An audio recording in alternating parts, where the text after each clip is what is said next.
The smoke rose straight up that morning because there was no wind to bend it, and Daniel Reyes stood in the middle of his dead north field watching the old hay bales burn the way a man watches something he should have done years ago. He was 46 years old. He had lived on these 80 acres in the hills above Cardwell, Montana, for most of his life, and for the last 4 of those years he had been losing them an inch at a time. If you're enjoying this story so far, don't forget to hit the like button and subscribe. Drop a comment telling me where in the world you're watching from. I love hearing from you. The bales had been sitting against the tree line since the spring his wife got sick, rotted through and good for nothing now, sodden in the middle and crawling with field mice. And burning them was the kind of chore you put off until the day you finally admit nobody is coming to help you do it. So he had soaked the base of the pile with a little diesel, struck a match, and stepped back. And now he stood there with his hands hanging at his sides and his coffee going cold on the tailgate of his truck. And he thought about how a fire is the only thing on a failing farm that does exactly what you ask it to. The flames climbed. The heat pushed against his face. And then the ground at the center of the burn made a sound he had never heard the ground make before, a low, hollow thud, like a fist knocking on the underside of the world. He didn't move at first. A man learns, after enough bad years, not to trust the things that surprise him, because surprises on a farm are almost always expensive. A surprise is a calf born dead in the snow. A surprise is the well pump giving out in August. A surprise is a letter from the county with a window in the envelope. So Daniel stood very still and waited to see if the sound would come again.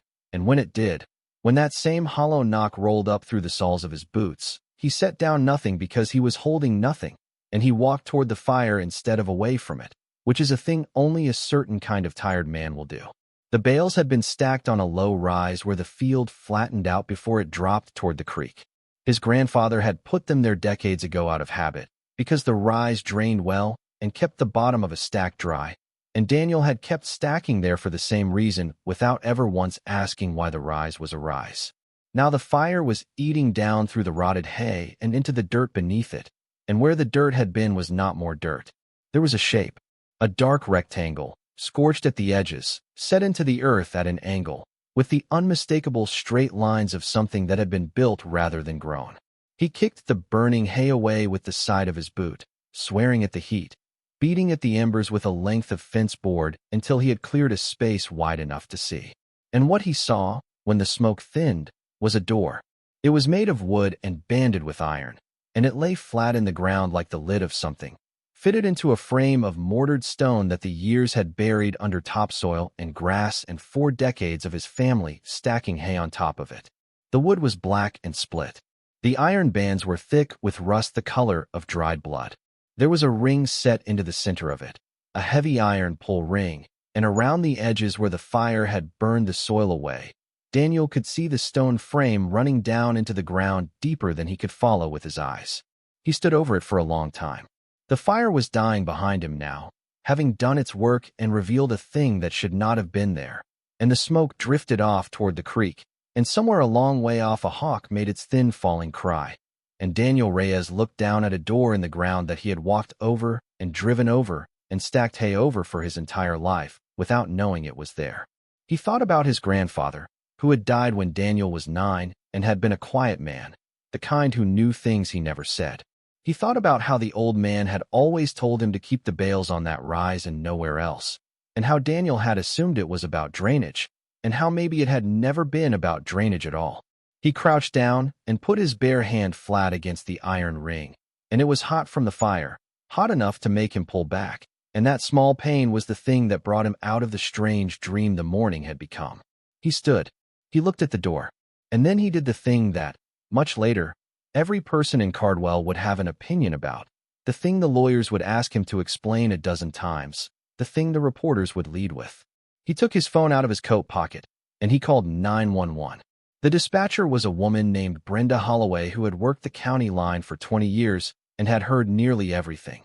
And when Daniel told her, in the flat, careful voice of a man who is not sure he believes himself, that he had been burning hay and the fire had uncovered a door buried in his field, she was quiet for a moment, and then she asked him if anyone was hurt. No, he said. Nobody's hurt. There's just a door.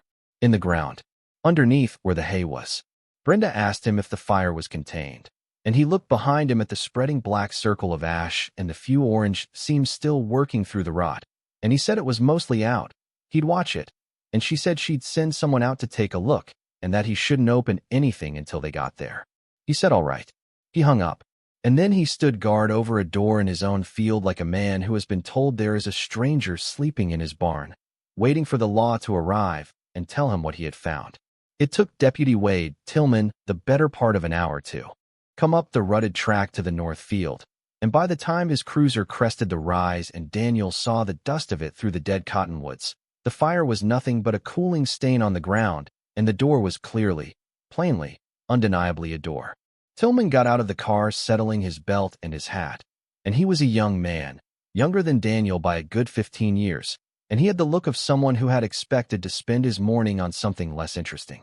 He walked over to the burn and looked down and said nothing for a while. Then he said, well, and then he said, that's a door, all right, as if Daniel might have called it in wrong. The two of them stood over it together. Tillman crouched and brushed at the scorched soil with his fingers, tracing the line of the stone frame. And he asked Daniel how long the family had owned the land, and Daniel said 3 generations, since 1948, and Tillman asked if Daniel had ever heard anything about a cellar out here, a root cellar, an old foundation, a well, anything, and Daniel said no, nothing, that his grandfather had farmed every acre of it and never once mentioned a thing under the north field. Tillman stood and put his hands on his hips and looked at the door, and he said the thing that would turn out to be the only sensible thing anyone said that whole first day. He said, you don't bury a door like that for no reason. People bury doors when they've got something to keep down or something to keep out. Either way, you want to be careful what you let up. They did not open it that day. Tillman called it in to his sergeant, and the sergeant said to treat it like a potential crime scene until they knew otherwise, because a sealed underground structure on a property that old could be anything from a forgotten storm shelter to something the law would care a great deal about. And so the deputy ran yellow tape around the burn on stakes he drove into the soft ground with the heel of his boot. And he told Daniel that someone from the county would be out, maybe the sheriff himself, maybe somebody from the state if it came to that, and that until then the door was to stay shut. Daniel said he understood. He did not say what he was thinking, which was that the door was on his land, that he had paid the taxes on this dirt every year he could and missed them the years he couldn't, that whatever was down there was his by every right he could name, and that he resented being told to stand outside his own ground and wait. But he was a man who had learned to swallow what he was thinking, and so he stood with the deputy until the lights started to go, and then he walked back down to the house alone while Tillman's taillights bounced away down the track, and the door stayed in the ground behind him, dark and patient, the way it had been for longer than anyone alive could say. The house Daniel walked back to was too big for one man and had been for 4 years. It was a 2-story farmhouse his grandfather had built with his own hands and his father had added on to, white paint gone gray and peeling now, a porch that sagged on the east end where a post had rotted, windows that rattled when the wind came down off the divide. Inside it smelled of wood smoke and old coffee and the particular staleness of rooms that no longer get cleaned because there is no longer anyone to clean them for. There were photographs on the wall going up the staircase, and Daniel did not look at them anymore, because the woman in the later ones was Sarah, his wife, and she had died in the spring of the second bad year, and he had not been able to take the pictures down and had not been able to look at them either, so they hung there in the dark of the stairwell like witnesses. They had no children. That was its own long grief, one they had carried together when she was alive and that he carried alone now. Sarah had wanted them badly, and her body had refused, 3 times, each one a small funeral they never spoke of to anyone, and after the third they had stopped trying and had instead poured everything they had into the farm and into each other, and for a while that had been enough. They had run cattle and grown hay and kept a garden the size of most people's yards, and Sarah had canned and sewn and kept the books in a careful hand, and the house had been full of her voice. Then the cancer came, and it came fast, the kind that does not let you finish your sentences, and the medical bills came after it like crows behind a plow, and by the time she was gone Daniel was not only a widower, but a debtor, and the farm that had taken 3 generations to build began, under his sole and grieving hands, to come apart. He had sold the cattle first, all but a handful, because you cannot tend a herd properly when you are spending your days at a hospital 2 hours away and your nights staring at a ceiling. Then he had sold the good tractor and kept the old one. Then he had let the hired man go, a decent fellow named Cruz who had worked the place for a decade and who shook Daniel's hand and didn't say anything because there was nothing to say. He had taken work where he could find it, fixing fence for the bigger ranches, hauling for the feed store in town, anything that put cash in his pocket between the seasons, and still it was not enough, because it is never enough once you fall behind. The way water is never enough once the well runs dry. The bank held a note on the place. The county held the taxes. And the man who held more of Daniel's future than either of them was a developer named Garrett Voss, who had been trying to buy the Reyes land for 2 years and had made it very clear that he intended to have it one way or another. Garrett Voss was the kind of man Cardwell produced one of every generation, a man who had grown up poor in the valley and had clawed his way to money through real estate and intended for everyone to remember the second part and forget the first. He owned the new development on the south end of town, the one with the fake stone entrance and the name that meant nothing, and he sat on the county planning commission, and he had a way of being in every room where decisions got made.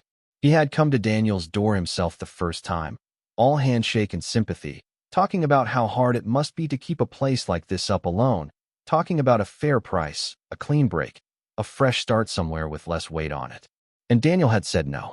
He had said it politely the first time and less politely the second, and by the third time Voss came around, the politeness had gone out of both of them, and Voss had stood on the sagging porch and looked out at the fields and said, in the easy voice of a man who is used to getting things, that the place would come to him in the end, that it was just a matter of whether Daniel wanted to sell it like a man or lose it like a fool. Then he had driven away in his big, clean truck, and Daniel had gone inside and sat in the dark for a long time.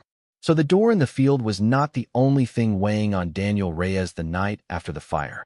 There was the note, and the taxes, and Garrett Voss, and the long arithmetic of a man trying to hold on to the only thing his family had ever owned. He heated a can of soup on the stove and ate it standing at the counter, and he thought about the hollow knock the ground had made, and he thought about what the deputy had said, that you don't bury a door for no reason. And for the first time and longer than he could remember, when Daniel Reyes lay down to sleep that night, he was not thinking about what he had lost. He was thinking about what might be waiting under his own land, and whether it might be the thing that saved him or the thing that finished him off. Word got around Cardwell the way it always did, faster than truth and louder.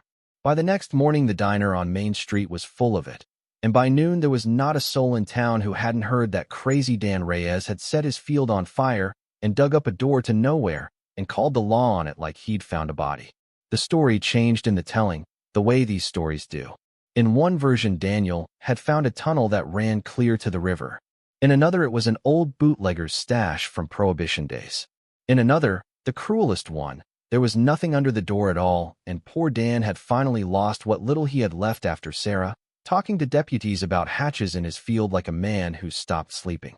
That version traveled best, because Cardwell was a town that had decided years ago what kind of man Daniel was, and the kind of man they decided on was a sad one, a failing one, a cautionary tale you pointed your sons away from. He's let the place go to hell, they said over their eggs.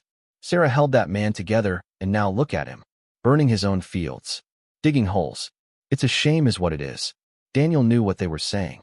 You always know, in a town that size. He went into the feed store 2 days after the fire to settle part of what he owed on account, and the conversation at the counter died when he walked in, the way it does, and the men who'd been talking found things to look at on the shelves, and old Pruitt, who ran the store, rang him up with the careful kindness people use on the bereaved and the broken, which were the same thing as far as Cardwell was concerned. On his way out, a man named Boyd Crandall, who ranched a big spread north of Daniel's and had always treated him like something stuck to a boot, leaned out of his truck window and called across the lot, "Hey, Dan, you find the treasure yet?" And the 2 men with him laughed, and Daniel did not turn around, just kept walking to his truck with his sack of supplies, his neck hot, his jaw tight, because there is a particular shame in being laughed at by men who have everything you've lost.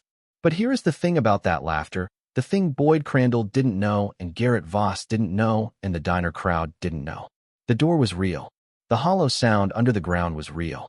And whatever the county decided about it, whatever the lawyers said, the fact of the matter was that something had been built and sealed and buried beneath the Reyes land a long time ago, and it had waited there through 3 generations of a family who never knew, through droughts and floods and 100 Montana winters, through Sarah's life and Sarah's death, through every bad year that had ground Daniel down, waiting for a fire to come along and a tired man to look down at the right moment.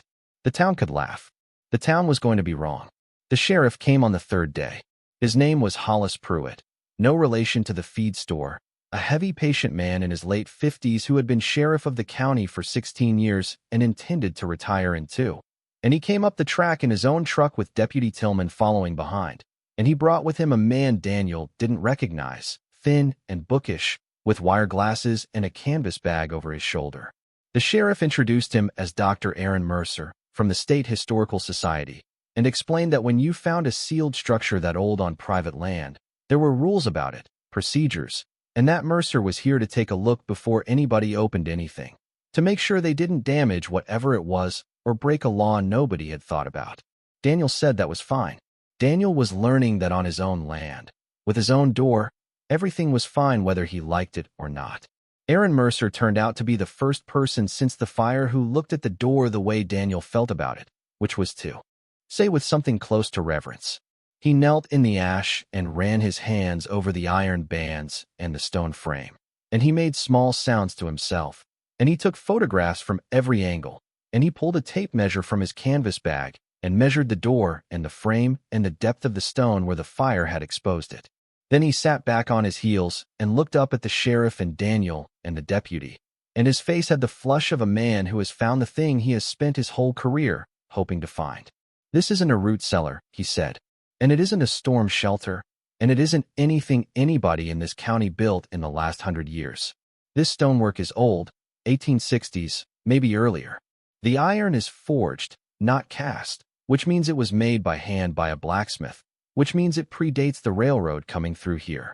He put his hand flat on the door, gentle, like you'd touch a sleeping animal. "Mr. Reyes," he said, "do you know what was on this land before your grandfather bought it?" Daniel said he didn't. His grandfather had bought it from a bank, he thought, in 48, after the war, when a lot of land in the valley had changed hands cheap. Beyond that he knew nothing. Mercer nodded slowly, and he said that he'd need to look into the property history, the deeds, the territorial records, all of it, and that it would take some time, but that he could tell Daniel one thing for certain right now, standing in this burned field on this cold, bright morning. He said, "Whoever built this built it to last, and they built it to keep something safe, and they did not build it for themselves. You build a hatch this heavy, with iron this thick, you said, Mercer, when you mean to lock something away and come back for it. The question is whether they ever did." The sheriff decided they would open it the following Monday, with the proper people present, and Daniel spent the 4 days between that decision and that Monday in a state he had not been in since before Sarah got sick. He could not have named it at first. It took him a while to recognize it because it had been so long. It was anticipation. It was the feeling of waiting for something that might be good.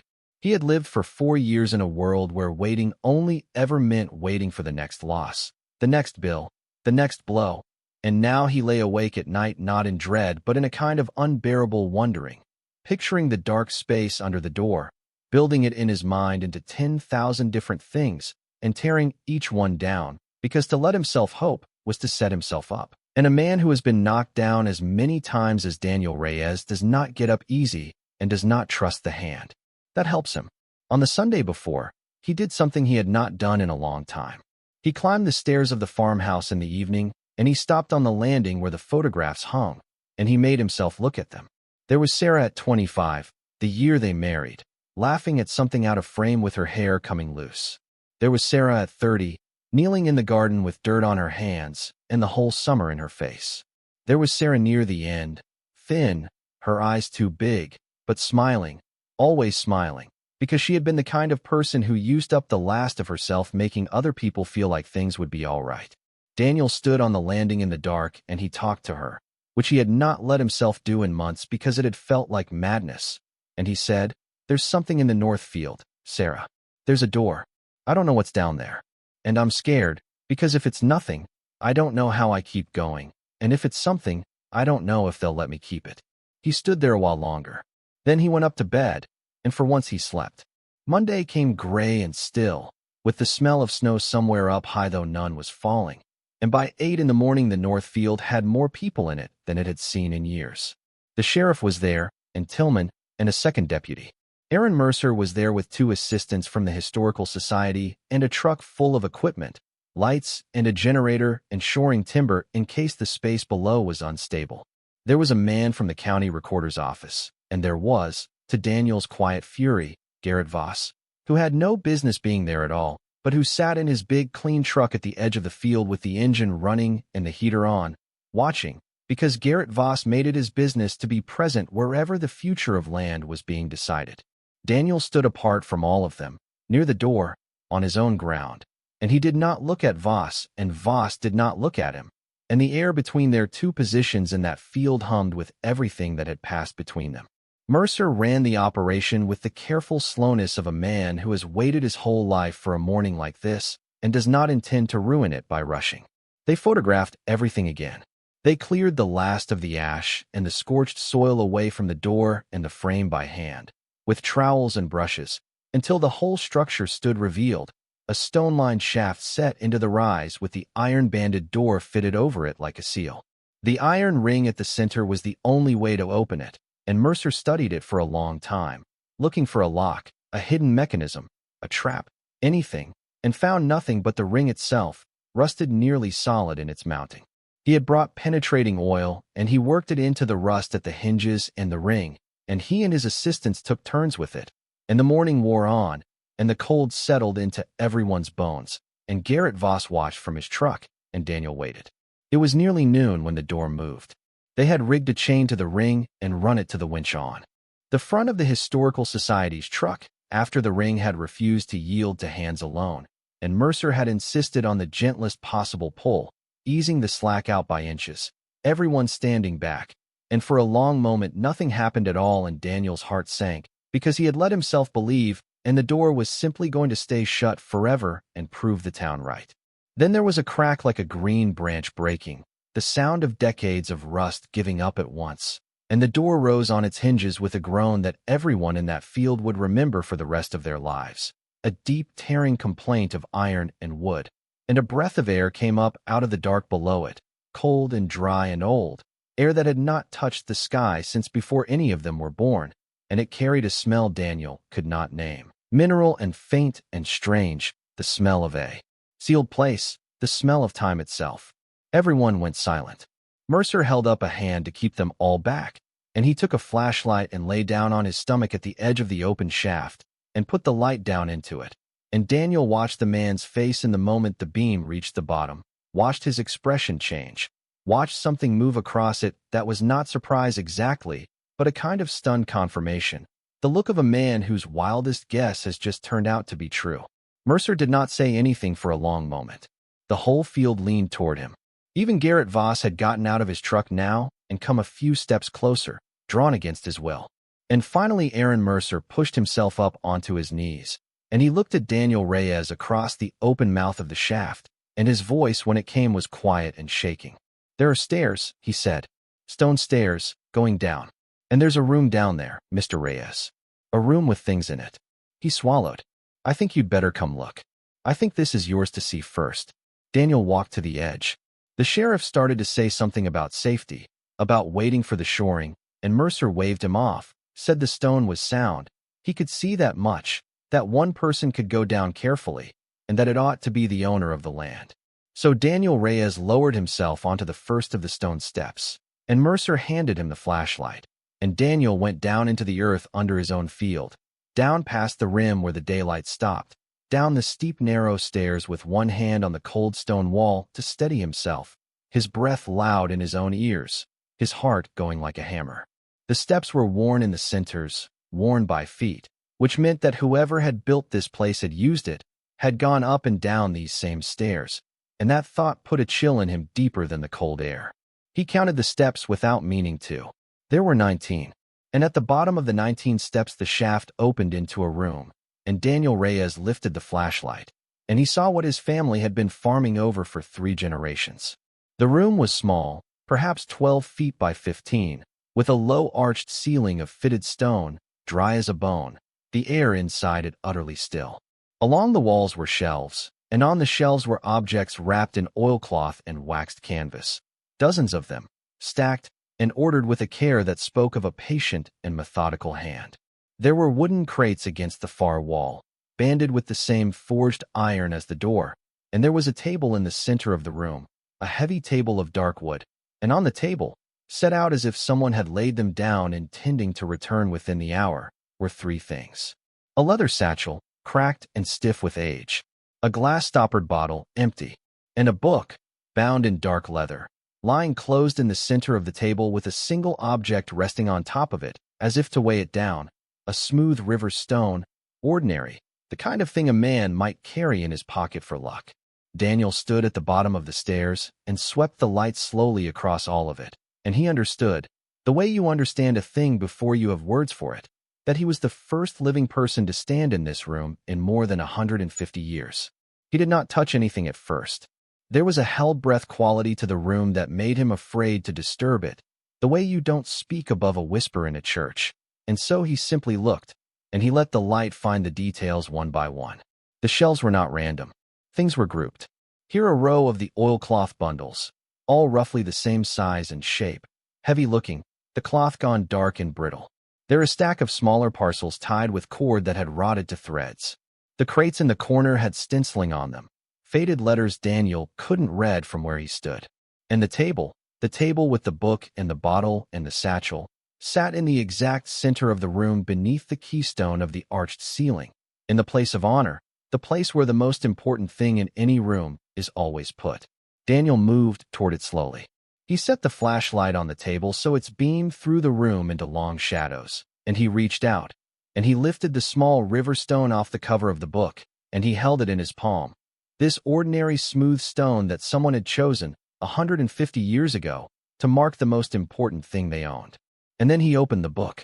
The pages were thick and yellowed and covered in handwriting, brown ink gone faint but legible, a careful slanting hand, and the first page bore a date, and the date stopped Daniel's heart in his chest.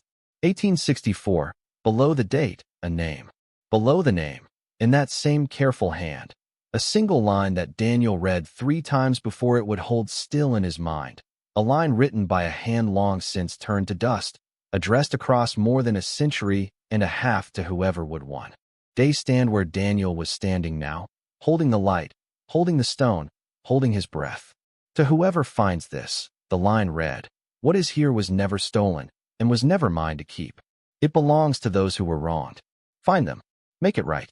And from up above, faint and far away through 19 stone steps and 150 years of silence, Daniel heard Aaron Mercer's voice calling down into the dark, asking him what he could see, asking him what was down there.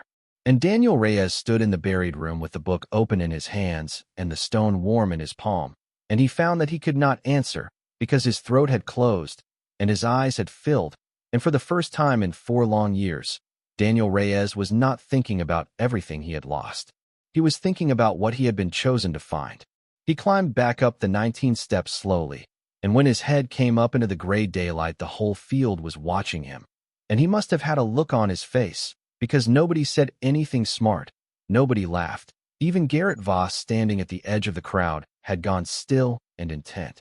Mercer helped him out and asked him again what he'd seen, and Daniel told them, in pieces, that there was a room, that there were shelves with things wrapped up on them, crates, a table, a book with a date of 1864. At the mention of the date, a murmur went through the Historical Society people, and Mercer's hands actually trembled as he wrote it down. The sheriff said that changed things, that a structure and contents that old were almost certainly of historical significance and would have to be handled properly, documented, possibly involve the state. And Daniel heard the words slipping away from him already, heard the room under his field becoming a matter of procedure and authority and other men's decisions, and he held on to the river stone in his pocket and said nothing. They did not let him take anything out that day. Mercer explained, kindly but firmly, that the contents had to be documented in place before anything was removed, that the conditions in the chamber were stable and there was no rush, that they would do this right, and that doing it right protected Daniel as much as anyone, because a discovery handled badly could be challenged, contested, taken away on a technicality. but a discovery documented properly belonged to whoever the law and the records said it belonged to. He looked at Daniel when he said that last part, and Daniel understood that the man was telling him something, was on his side in a way the sheriff and the recorder and certainly Garrett Voss were not. The contents had to be photographed and cataloged and the structure surveyed, and only then could the question of ownership and the question of what any of it meant begin to be answered. Mercer said it might take weeks. He said he would need to come back with more people, with proper equipment, with conservators who knew how to handle materials that old. And he said one more thing, quietly, just to Daniel, as the others were packing up. He said, "That book, the inscription you read, don't tell anyone exactly what it said. Not yet. Not until we know what we're dealing with. Some things, once they're known, you can't unknow, and you can't control who they reach." That night Garrett Voss made his move, as Daniel had known he would. The big clean truck came up the track to the farmhouse just after dark, headlights swinging across the front windows, and Voss climbed the sagging porch steps and knocked, and Daniel let him in because it was easier than the alternative and because part of him wanted to see the man's face. Voss was all warmth, all congratulations, said he'd heard about the find, said it was remarkable, just remarkable. What a thing to have under your land all these years. He sat at Daniel's kitchen table uninvited and folded his hands and got to it the way he always did, smooth as creek water. The thing about a find like this, Voss said, is that it complicates everything. Historical designations, state interest, liability, if that shaft collapses on one of those eggheads. It could tie this land up in red tape for years, Dan. Years. And meanwhile the notes still due, and the taxes are still owed, and a man can't eat history. Then he named a number. It was more than he'd offered before, a good deal more, enough to clear the note and the taxes and leave Daniel something to start over with somewhere else. And he slid it across the table on a folded piece of paper like a card player showing his hand, and he said, "I'll take the land as is, with whatever's under it, and I'll handle all the headache. You walk away clean. You walk away whole. Think about it, Dan. Think about how tired you are." And Daniel was tired. That was the worst of it, the thing that made the offer dangerous. He was so tired that for one long moment, he looked at the number on the paper and felt the pull of it, the simple animal pull of an end to the struggling, a clean break, a fresh start. No more lying awake doing arithmetic. No more men laughing across parking lots. No more grief soaked into every board of a house too big to fill. He could take the money and go. He could go somewhere nobody knew him, somewhere without Sarah's pictures on the stairs, and he could be just a man instead of a cautionary tale. The pull of it was real, and Voss watched him feel it, and a small satisfied something moved at the corner of the man's mouth, because Garrett Voss had spent his whole life learning to read the moment a tired man is about to give up. But then Daniel thought about the room. He thought about the 19 worn steps, worn by feet that had carried something down into the dark to keep it safe. He thought about the book lying on the table in the place of honor, and the small river stone someone had set on top of it, and the careful brown ink line written across a century and a half to a stranger who hadn't been born yet. It belongs to those who were wronged. Find them. Make it right. Whoever had built that room had been entrusted with something, and had died without finishing the task, and had left it sealed in the earth in the faith that someday the right person would find it and do what they could not. Daniel did not know yet who the wronged were, or what was in the oilcloth bundles, or what the book would say once Mercer's people had read it through.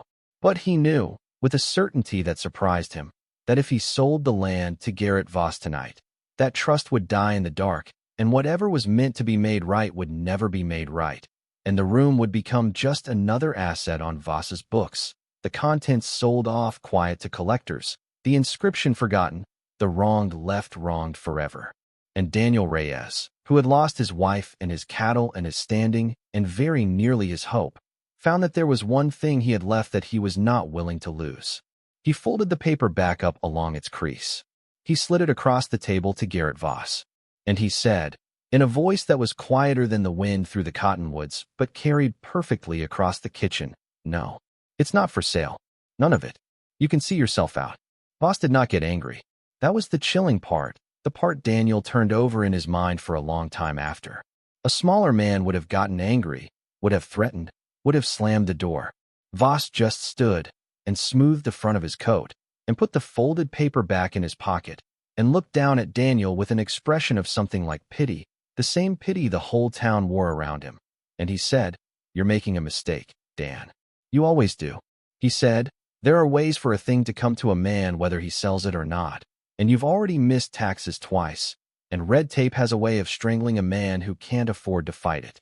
Then he said the thing that stayed with Daniel longest, said it gently, almost kindly, on his way to the door. He said, "That land was always going to be mine. The only question was whether you'd hand it over like a man, or make me take it like a fool takes it from a fool." And then he was gone, his taillights bouncing down the track and out onto the county road. And Daniel sat alone at his kitchen table in the too-big house with the river stone in his pocket and a cold understanding settling into him that the discovery in the North Field had not ended his troubles. It had started a war. In the days that followed, Aaron Mercer came back, as he'd promised, with more people and more equipment, and the North Field became a working site, with a tent over the open shaft and a generator humming and lights strung down into the chamber so the conservators could see to do their slow, careful work. They wore gloves and masks, and they moved like surgeons, and they would not let Daniel come down except to look, but they let him look, and over those days, piece by documented piece, the secret of the buried room began to come up out of the earth into the light. The oilcloth bundles, when they were carefully unwrapped on padded tables in the tent, held things that made the conservators go quiet and made Mercer take Daniel aside with a look of growing astonishment on his face. There were ledgers and documents, deeds and letters, all of it written in that same careful hand or in others like it, the paper preserved by the dry-sealed air. There were maps. There were small, heavy parcels that turned out to hold coins, gold coins, minted before the Civil War, hundreds of them, more money in raw metal than Daniel had seen in his whole life. And yet Mercer said the coins were almost the least of it, that the real treasure was the paper, the records, the story they told. Because the room, Mercer explained, sitting with Daniel one cold evening in the farmhouse kitchen with his notes spread out between them and his glasses pushed up on his forehead, the room was not a thief's hoard, and it was not a miser's stash. It was something rarer and stranger and, in its way, more valuable than gold. It was a trust. The man who had built it, whose name was written in the front of the book, had been the agent and protector of something, the keeper of wealth and property and records that belonged to other people, people who had been driven from this valley, cheated out of their land and their holdings in the lawless years before the territory became a state. The book was his account of it, his confession and his witness, the careful record of a wrong he had been part of and had spent the rest of his life trying to undo. And the wealth in the room, the gold and the deeds and the documents, was what he had managed to gather back, to hold in trust, to keep safe against the day when it could be returned to the families it had been stolen from, or to their descendants. He had built the room to outlast the men who would have stopped him. He had sealed it and buried it and trusted the future. And the future, after 150 years, had finally answered, in the form of a fire and a tired man and a hollow knock under the ground. Daniel listened to all of it with the river stone turning over and over in his fingers, and when Mercer was finished, he asked the only question that mattered to him, the question that had been forming since the moment he read the inscription. He asked, the people who were wronged, the families, can they still be found? Are there descendants? And Mercer looked at him for a long moment, and then he looked down at his notes, at the names he had been transcribing from the brittle pages, names of families driven out of the valley 150 years ago, and he said, slowly, that he didn't know yet, that it would take research, genealogy, time, that some of those families had surely scattered to nothing, and others might still be out there, ordinary people living ordinary lives with no idea that a man had spent his life trying to give them back what was taken. But, Mercer said, and here he looked back up at Daniel, and there was something in his face that Daniel would carry with him. Here is the thing you should understand, Mr. Reyes. By every law I know, that gold and that land could simply be yours. Found property, on your land, a structure your family has owned for 3 generations. You could keep all of it, and no court in this state would likely take it from you. The inscription doesn't bind you. A dead man's wish isn't a legal will. So before this goes any further, before I bring in the state and the genealogists and the lawyers, I have to ask you, and I need you to think hard about it, because once you answer, there's no taking it back. What do you want to do? Daniel did not answer Mercer that night. He told the man he needed time, and Mercer, who had the patience of someone who studied things measured in centuries, said that time was the one thing the room had plenty of, and he packed up his notes and drove off down the dark track. And Daniel sat alone at the kitchen table until the fire in the wood stove burned down to coals. He turned the river stone over in his fingers, and he thought about the question, and he found that underneath it there was a second question, harder than the first, the one Mercer had been too kind to ask out loud. The first question was, what do you want to do? The second question was, what kind of man are you? Because a man with nothing, a man buried in debt, a man the whole town had already written off, would be forgiven for keeping the gold. Anyone would understand. The dead don't need restitution, and the living have bills. That was the easy road, the road Garrett Voss walked every day of his life, the road that said a thing belongs to whoever's strong enough to hold it. And then there was the other road, the one a man on the worn stone steps had walked 150 years ago, carrying down into the dark something that wasn't his, to keep it safe for people he would never meet. Daniel climbed the stairs in the dark and stopped on the landing in front of Sarah's photographs, the way he had taken to doing again, and he looked at the one of her kneeling in the garden with the whole summer in her face. Sarah had been the kind of person who returned the extra dollar when a cashier made a mistake in her favor, who couldn't sleep if she thought she'd been unfair to someone, who had once driven 40 minutes back to a roadside stand because she'd realized she'd shorted an old man $1.50 on a flat of strawberries. He had loved her for it, and he had also, sometimes, in the small, ungenerous corners of a marriage, been exasperated by it, because the world did not reward people who were that careful with other people's due, and he had wanted the world to reward her. It never had. She had died owing nothing to anyone and being owed nothing back, which was its own kind of poverty and its own kind of wealth. Standing on the landing, Daniel knew exactly what Sarah would have said about the gold in the north field. She would not have hesitated for a second. Find them, she'd have said. Find every last one of them and make it right. And he understood, looking at her face, that the question Mercer had asked him had already been answered years ago by a woman in a garden, and that he had only been pretending it was still open. The next morning, he called Mercer and told him. Find the families, he said. Whatever it costs, whatever it takes. The gold isn't mine. The book said make it right, and I mean to make it right.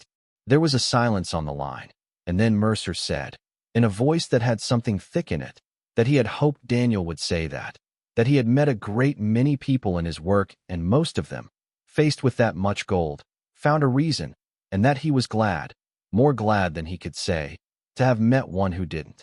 Then Mercer's voice turned practical, because he was a practical man under the wonder, and he said that Daniel needed to understand what he'd just signed on for. Returning the wealth meant proving the wrong, which meant establishing the chain of who owned what and how it was taken, which meant the records had to be authenticated and the descendants traced, and the whole thing would have to stand up to scrutiny. Because the moment word got out that there was a fortune in that field with no clear owner, there would be people coming out of the woodwork to claim it, honest and dishonest both. And there would be at least one man in particular who would do everything in his considerable power to make sure it ended up in his hands instead. He meant Garrett Voss, and Daniel knew it, and Voss did not make them wait long. Within the week, a letter came from the county, the kind with a window in the envelope that Daniel had learned to dread, and it was not about the taxes Daniel already owed. It was a notice that the north field, by reason of the open excavation and the unstable shaft and the structure of undetermined safety, had been flagged as a hazard, and that the county would be conducting an inspection to determine whether the site posed a danger to public welfare, and that pending that inspection certain activities on the parcel might be subject to restriction. It was signed by a county official Daniel had never heard of, but Daniel did not need to be told whose hand was behind it. Garrett Voss sat on the planning commission. Garrett Voss had friends in every office that mattered, and Garrett Voss had told Daniel to his face, in his own kitchen, that there were ways for a thing to come to a man whether he sold it or not. The red tape Voss had warned about was not a prediction. It was a threat, and now it was arriving on schedule. Daniel took the letter to Mercer, and Mercer read it twice and set it down and took off his glasses and rubbed the bridge of his nose, and he said that this was exactly what he'd been afraid of. A historical site on private land sat in a gray space between a dozen different authorities, and a man who knew how to work those authorities could tie it up for years, could get the site condemned as a hazard, could get the county to assume control of the parcel for public safety, could even, if he was patient and connected enough, engineer a tax seizure and a quiet sale that would put both the land and everything under it into his own hands, while wearing the face of public interest the whole time. Mercer said the only defense against that was speed and daylight. Speed, because the faster they could authenticate the find and establish its historical significance, the faster they could get the protection of the State Historical Society and the laws that came with it, which were stronger than any county official's hazard flag. And daylight, because a man like Voss did his work in the dark, in back offices and quiet phone calls, and the one thing that could stop him cold was attention, public attention, the kind of attention that made it dangerous for officials to do quiet favors. Mercer said that meant going to the newspaper. It meant telling the story. It meant Daniel Reyes, who had spent 4 years trying to be invisible, becoming the most talked about man in the county whether he wanted to or not. Daniel did not want to. The thought of it made him ill, the cameras and the questions. The whole town's eyes turned full on him. The man who slept too little and grieved too much and had set his own field on fire. But he thought about the worn stone steps and the careful brown ink, and he thought about Sarah driving 40 minutes back for $1.50, and he said, all right. He said, if daylight is what protects it, then let's let the light in. And so Aaron Mercer made a phone call, and a few days later a reporter named Lena Ortiz drove up the track to the north field, and she was not what Daniel expected. He had braced himself for someone slick and hungry, someone who'd twist the story for a headline.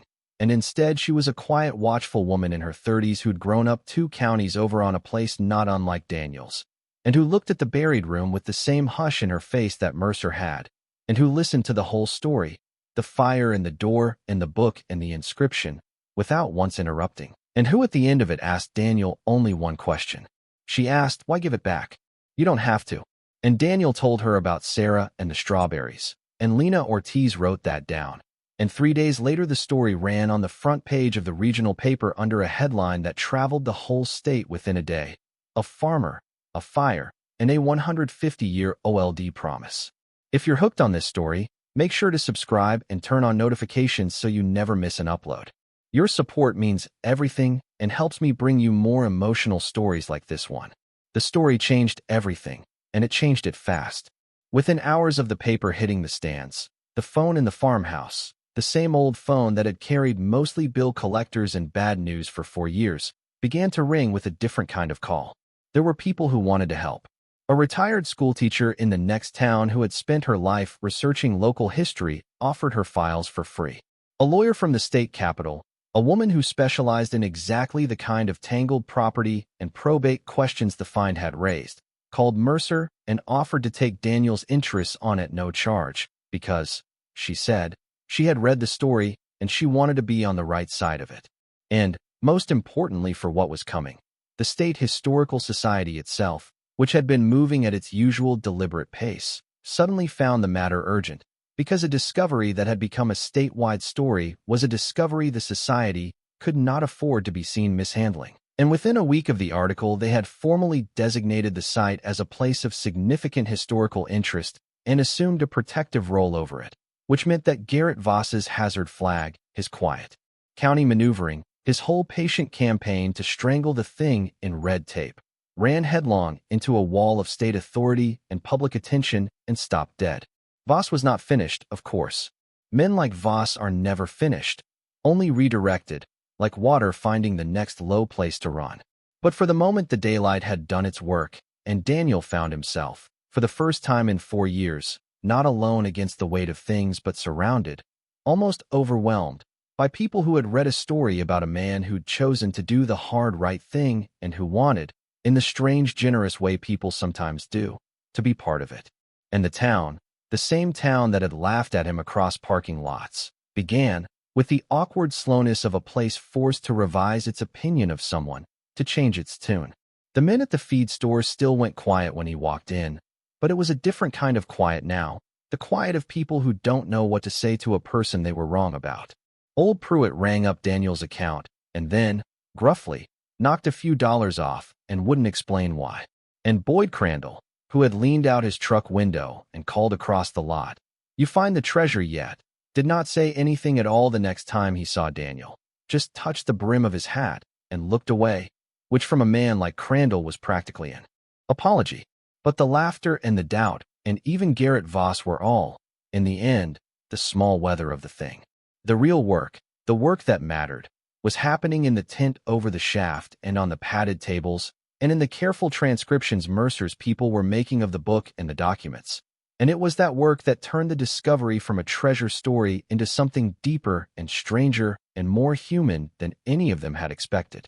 Because as the conservators finished unwrapping the bundles and the historians finished reading the book, the full shape of what had happened in that valley 150 years ago came into focus, and it was a darker story than gold.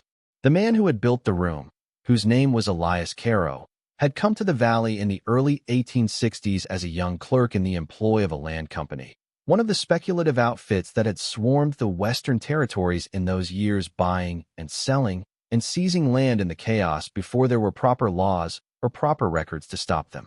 The valley, in those days, was not empty. There were families settled along the creek and the river bottoms, homesteaders and small ranchers, and a community of free black families who had come west after the war looking for land they could finally own. And there were the people who had been here longest of all, whose claim went back beyond any deed. And the land company, with Elias Caro keeping its books, had set about taking the valley from them, not with violence first but with paper, with forged documents and falsified debts and corrupt territorial officials. The same playbook. Daniel realized with a cold turn of his stomach that Garrett Voss was running on him right now, 150 years later, in the same valley. They had manufactured debts the families couldn't pay and then foreclosed on them. They had filed competing claims and bribed the judges who heard them. They had driven family after family off land they had cleared and built and buried their debt on. And they had done it legally, on paper, in the daylight. And the families had scattered, some north, some back east, some simply vanishing from the record into the great anonymous tide of people the country swept westward and then forgot. And Elias Caro had kept the books for all of it. He had been the hand that wrote the false debts and filed the forged deeds, a young man who told himself he was only a clerk, only doing his job, only writing down what he was told to write, the way men have always told themselves such things. But Caro, the book revealed, had a conscience that the work could not quiet. And somewhere in the middle of it, after one foreclosure too many, after watching a family he had personally ruined load their lives onto a wagon and drive away with their children crying in the back, something in him broke, or rather something in him woke up, and Elias Caro made a decision that would consume the rest of his life. He decided to steal it back. Not for himself. For them. He began quietly, skimming from the company's own ill-gotten gains, diverting payments, hiding deeds before they could be properly recorded, gathering coin, and converting it where he could. He used his position, the same position that had let him do the wrong, to begin undoing it, copying out the true records the company wanted destroyed, documenting who had owned what before the paper lies, keeping a meticulous secret account of the real chain of every parcel they had stolen. It was dangerous beyond anything Daniel could imagine. A clerk robbing the men who had killed for less, and Caro had known it. And the book was full of his fear, written late at night by the light of a single candle, fear that he would be discovered, fear that he would be killed before he could finish, fear above all that he would die, and the truth would die with him, and the families would never get their due. So he built the room. He built it in secret on a remote rise on land the company had not yet gotten around to selling, hauling the stone himself over many nights, fitting it with his own hands, forging the iron door with the help of a blacksmith he trusted with his life. And into that room, over years, he carried everything, the gold he'd recovered, the true deeds, the records of the theft, the names of the wronged, and the book that told the whole story. And then he sealed it, and he buried it, and he waited for a chance to bring it all back into the light that, as far as the book ever revealed, never came. The last entry in the book was the one Daniel had nearly read by flashlight on the first day, dated years after the first, the handwriting shakier now, the hand of an older and sicker man. Elias Caro had written that the company men suspected him, that he was watched, that he did not think he had long, and that he had resolved to seal the room one final time and trust it to the future, because he could no longer risk leading anyone to it, not even the families it was meant for fear of leading the company there too. He wrote that he had failed in the only thing that had ever mattered, that he would die with the wrong unrighted and the families scattered and the truth locked in the ground, and that his one hope, his single thread of faith across the years, was that someday, somehow, the room would be found by someone who would understand what it was and finish what he could not. To whoever finds this, he had written, "What is here was never stolen, and was never mine to keep. It belongs to those who were wronged. Find them, make it right." And below that, the last words Elias Caro ever wrote. Words that Mercer read aloud to Daniel in the farmhouse kitchen one evening, and that put both men into a long silence afterward. "I am sorry it has fallen to a stranger. I am sorry I could not do it myself. But a wrong does not stop being a wrong because the man who did it has died, and a debt does not vanish because the one who owed it is dust. Pay it. For all our sakes, pay it." That was the trust Daniel Reyes had inherited, sight unseen, through a fire and a hollow knock under the ground. And the gold, which the town and Garrett Voss and even, in his weakest moment, Daniel himself had thought was the heart of the matter, turned out to be almost the simplest part of it. The hard part was the names. Because Elias Caro had done his work well, had documented every family and every parcel. And the question now, the question that would consume the next stretch of Daniel's life and the lives of the people who had gathered around him, was whether the descendants of those families could still be found, 150 years on, scattered across a continent and a century and a half. Most of them surely living and dying without ever knowing that a clerk with a guilty conscience had spent his life trying to give them back what was taken. The retired schoolteacher who had offered her files turned out to be the key.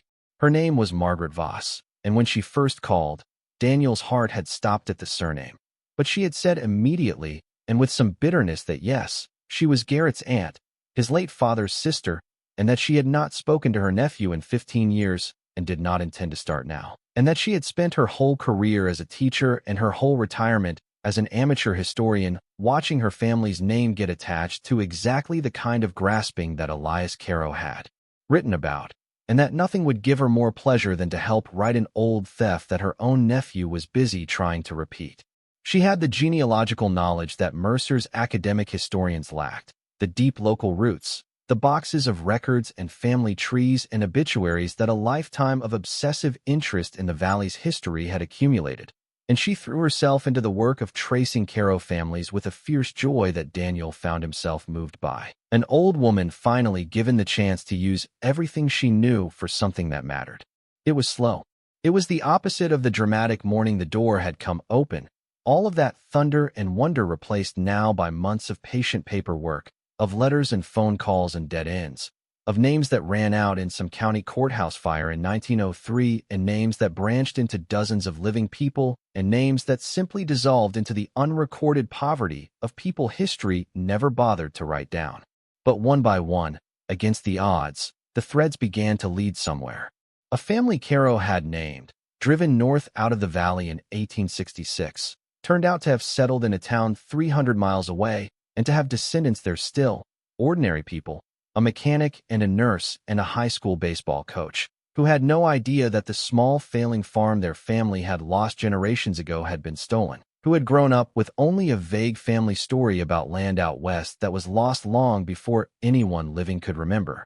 The free black families who had come west after the war and been driven off by Caro paper proved the hardest to trace and the most important to find, and Margaret Voss worked those lines with particular ferocity, because she said the country had spent 150 years making those families hard to find on purpose, erasing their deeds and their names, and that finding them now was itself a kind of restitution, a refusal to let the erasure stand.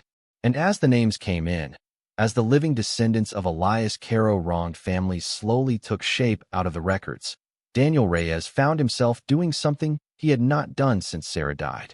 He found himself looking forward. He found himself lying awake at night not with the old dread, but with something almost like the feeling he'd had waiting for the door to be opened, the unbearable wondering. Except now what he wondered about was the faces of strangers, the moment when a mechanic 300 miles away or a nurse on the night shift would open a letter and read that something taken from their family before their great-grandparents were born had been found and kept safe and was waiting to come home.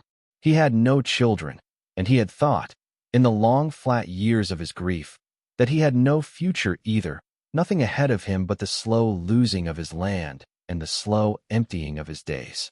And instead he had become, by accident, by fire, the instrument of an old man's faith and a debt across 150 years, and he found that having a thing worth doing was, it turned out, the difference between being alive and merely not yet dead. But Garrett Voss had not gone away. The state designation had stopped his county maneuvering and the daylight had made his quiet favors dangerous. But Voss had not built what he'd built by giving up the first time a door closed. And as the work of tracing the families progressed, and as it became clear that Daniel Reyes genuinely intended to give the whole fortune away, Voss changed his approach. If he could not take the land, and could not take the gold, he could at least, he reasoned, take the story, and with it the only thing Daniel had that Voss truly feared, which was the goodwill of the public that had rallied around him. And so Garrett Voss began, quietly at first, and then less quietly, to spread a different story about Daniel Reyes.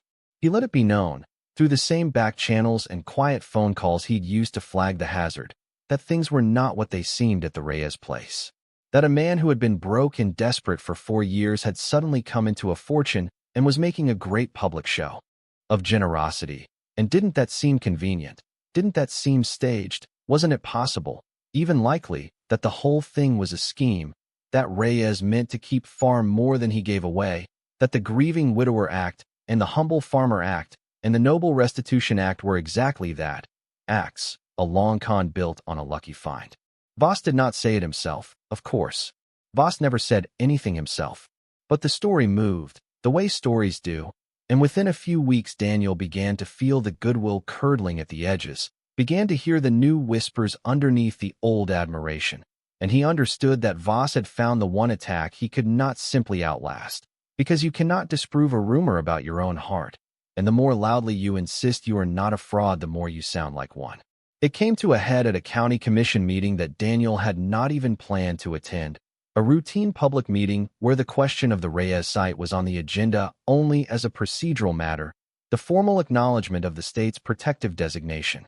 Daniel went because Mercer asked him to, because it was good, Mercer said, for the public to see the man behind the story, and Daniel sat in the back of the crowded room in his clean shirt feeling every eye on him.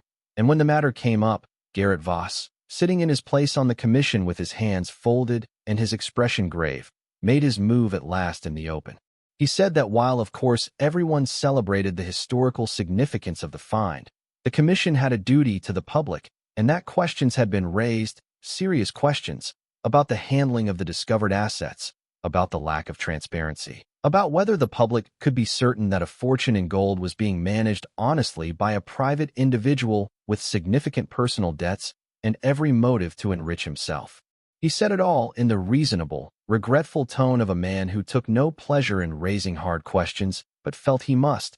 And Daniel sat in the back and felt the room turn, felt the doubt spread, felt 4 years of being the town's cautionary tale rise up underneath him again like cold water, and he understood that this, right here, in this fluorescent-lit room, was where the whole thing could be lost. Not to a court or a county seizure, but to a story, the oldest and cruelest story, the one that says a poor man who does a good thing must be lying about it. And then an old woman stood up in the third row. It was Margaret Voss, Garrett's aunt, whom Garrett had clearly not expected to be there, and she did not wait to be recognized by the chair. She simply stood, a small straight-backed woman with white hair and a teacher's voice that filled the room without being raised, and she said, "Garrett, I knew you'd do this, and I have spent 2 weeks getting ready for it." She held up a thick folder. She said that as the lead researcher on the project, she had documented every single item recovered from the chamber, every coin, every deed, every page, all of it logged and witnessed, and turned over to the State Historical Society and the county recorder both, that Daniel Reyes had not taken so much as a single coin into his own possession, had refused even to accept reimbursement for the cost of the fire and the damage to his field, and that every asset was being held in a documented public trust pending the return to the descendants. She said that she had her nephew's number, she'd had it her whole life, and that she knew exactly what this was, that it was a man who had tried to take this land by money and tried to take it by red tape, watching both fail, and now trying to take the one thing left worth taking, the good name of the only person in this valley in 150 years who'd had a fortune in his hands and chosen to give it back. And then she looked around the room, at her neighbors, at the people she had taught and the children of the people she had taught, and she said, "You all laughed at this man. I heard you. For 4 years you laughed at him, sleeping too little and grieving too much and trying to hold on to his family's land alone. And now that he's turned out to be the best of us, you'd let my nephew tell you he's the worst?" She sat down, and the room was utterly silent. And Garrett Voss, for the first time in the long campaign, had no smooth words ready, because there is nothing a man like Voss fears more than being seen plainly, and his own aunt had just held him up to the light in front of everyone he needed to believe in him. The meeting moved on. The procedural matter passed. The state's designation stood. And Daniel Reyes walked out of that fluorescent room into the cold, clear night and stood for a moment in the parking lot under the stars, the same parking lots where men had laughed at him, and he found that his hands were shaking, not with fear now, but with something else, something he had to stand still and breathe through before he could trust himself to drive. Margaret Voss came out behind him and stood beside him without saying anything for a while, two people looking up at the Montana sky. And finally she said, "My husband used to say the truth is patient. It'll wait under the ground 150 years if it has to. And then it comes up." She patted Daniel's arm, once, the way a teacher pats a student who has done well, and she walked off to her car, and Daniel stood a moment longer. And then he drove home to the Too Big house, and he climbed the stairs in the dark, and he stopped on the landing in front of Sarah's photographs, and he said, out loud, "We found some of them, Sarah. The families. We're going to bring it home to them." And he could have sworn, standing there in the dark, that the woman in the garden with the whole summer in her face was smiling at something just out of frame, the way she always had. The first return happened on a cold, bright Saturday in the new year, in a town 300 miles north, in the modest kitchen of a man named Theo Banks, who was 49 years old and worked as a diesel mechanic and had grown up with nothing but a half-remembered family story about land out west that was lost before his grandfather was born. Daniel had insisted on being there in person, had driven the 300 miles himself in the old truck, because he said that a thing like this should not come to a family in a letter or through a lawyer, that Elias Caro had wanted it brought home, and brought home meant by hand, by a person, looking another person in the eye.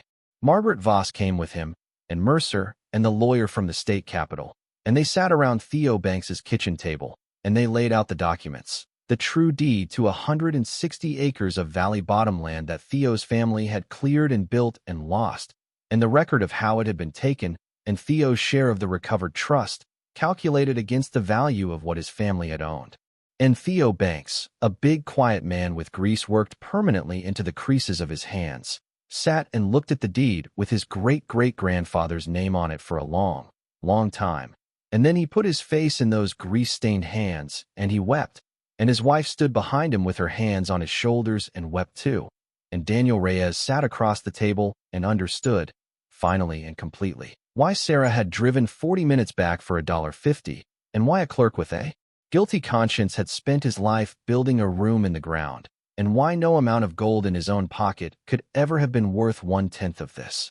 The drive home from Theo Banks's kitchen took the better part of a day, and Daniel Reyes spent most of it in silence, watching the winter country roll past the truck windows, the frozen rivers and the bare cottonwoods and the long white fields, and somewhere south of the halfway point Margaret Voss, riding in the passenger seat with her folder of records in her lap, said something that Daniel carried with him for the rest of his life.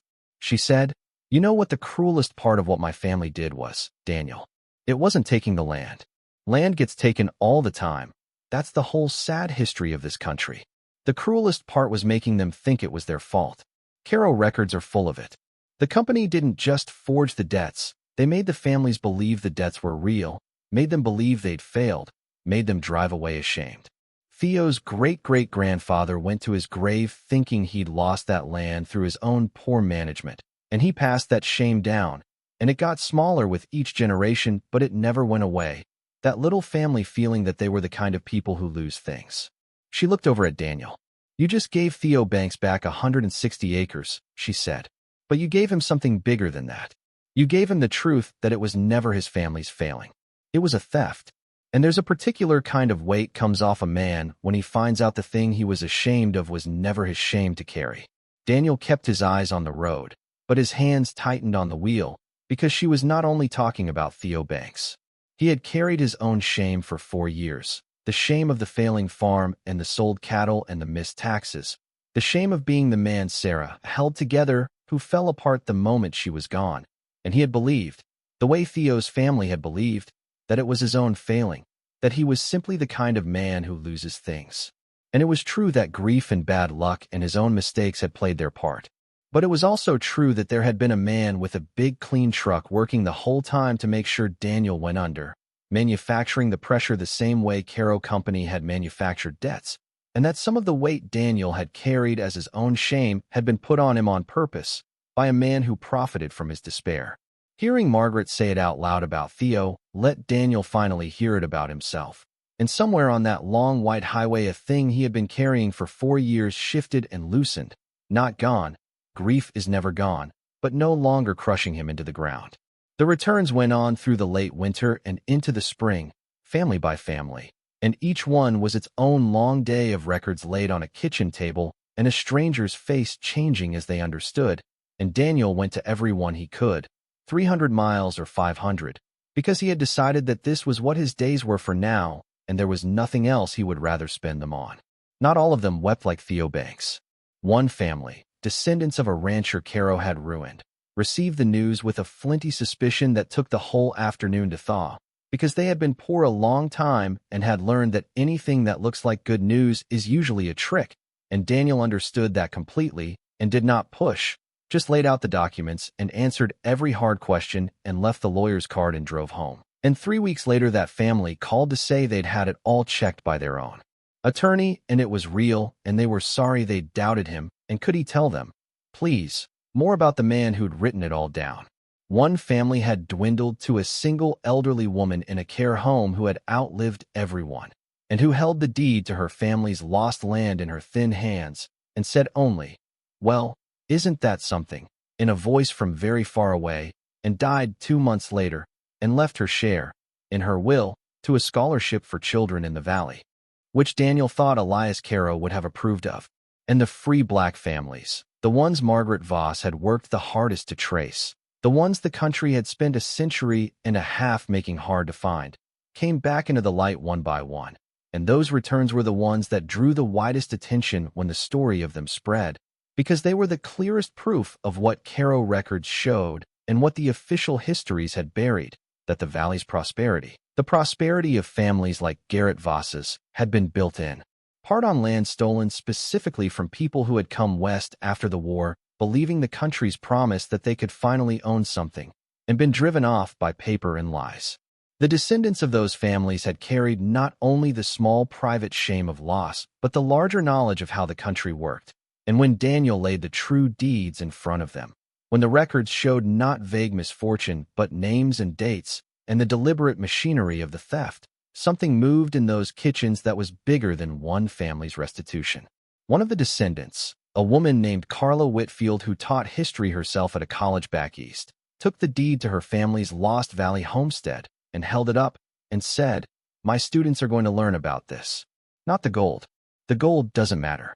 They're going to learn that the record survived, that a man wrote it all down and hid it, and it survived, because somewhere a clerk decided that what was written false could be written true again, and that the truth is patient enough to wait 150 years in the ground for somebody to dig it up. Margaret Voss, standing in the corner of that kitchen, had to take off her glasses and wipe them, and Daniel knew she was hearing her own dead husband's words come back to her out of a stranger's mouth. As for Garrett Voss, his reckoning came not in a single dramatic stroke, but in the slow accumulating way that real consequences usually arrive, which is the only way Daniel would have believed it, having lived long enough to know that the world rarely hands out the clean endings that stories promise. The smear campaign had collapsed in the commission room under Margaret's folder and Margaret's voice, and once it collapsed it rebounded on the man who'd started it, because the same public that had been ready to doubt Daniel was even more ready, once the doubt was lifted, to ask why a county commissioner had been working so hard to discredit a grieving farmer giving away a fortune. Lena Ortiz, the reporter, had kept pulling the thread after her first story, and the more she pulled, the more came loose. And what came loose was not just the matter of the Reyes land, but the whole pattern of how Garrett Voss had built what he'd built. Because once you knew to look, once Caro's 150-year-old records had taught the valley what land theft by paper actually looked like, the modern version was not hard to recognize. And it turned out that Garrett Voss had been running a quieter, more careful version of his ancestors' playbook for the better part of 20 years, the manufactured pressure, the friendly officials, the parcels that came to him cheap after their owners were squeezed, the same machinery in a new suit. None of it was as cleanly criminal as Caro Company had been, because Voss was a careful modern man and the laws were better now, partly. But the attention was enough. The state took an interest in the Planning Commission's dealings. Two of the officials whose quiet favors had flagged Daniel's field as a hazard found themselves answering questions they could not answer well. A couple of Voss's old land deals got reopened, and a family who had sold to him cheap years ago under pressure they'd never been able to prove came forward, emboldened by Daniel's story, and found a lawyer willing to look at it. Voss was not arrested. Voss did not go to prison, the way the men in the stories the town liked to tell would have. What happened to Garrett Voss was both smaller and, Daniel came to think, larger than that. He was seen. The whole valley, which had spoken his name with respect and fear, came to understand what he was, and respect and fear curdled into the thing a man like Voss truly cannot survive, which is contempt. He resigned from the commission, citing the demands of his business. The big development on the south end of town, the one with the fake stone entrance, ran into financing trouble and stalled with half its lots empty. And Garrett Voss, who had told Daniel to his face that the land was always going to be his, the only question being whether Daniel handed it over like a man or lost it like a fool, found himself the fool, found himself the cautionary tale, found his own name turned into the thing people pointed their sons away from. He left the valley within the year. Daniel never saw him again, and discovered, somewhat to his own surprise, that he did not hate the man, that there was no satisfaction in it, only a kind of sadness at the waste of a life spent taking, and underneath the sadness a deep and private gratitude that he himself had been given, by a fire and a hollow knock under the ground, the chance to be the other kind of man. There remained the question of Daniel himself, the question of his own farm and his own debts and his own future, and it was a question he had pointedly refused to let anyone else worry about for him, because he had been determined from the first that no one would ever be able to say he had done the right thing for a reward. He had refused reimbursement. He had refused the finder's portion that Mercer and the lawyer told him repeatedly he was legally and morally entitled to, the customary share that goes to the discoverer of a trove even when the trove is returned, because the law and common decency both recognize that the finder takes the risk and does the work, and that giving everything away should not mean being punished for it.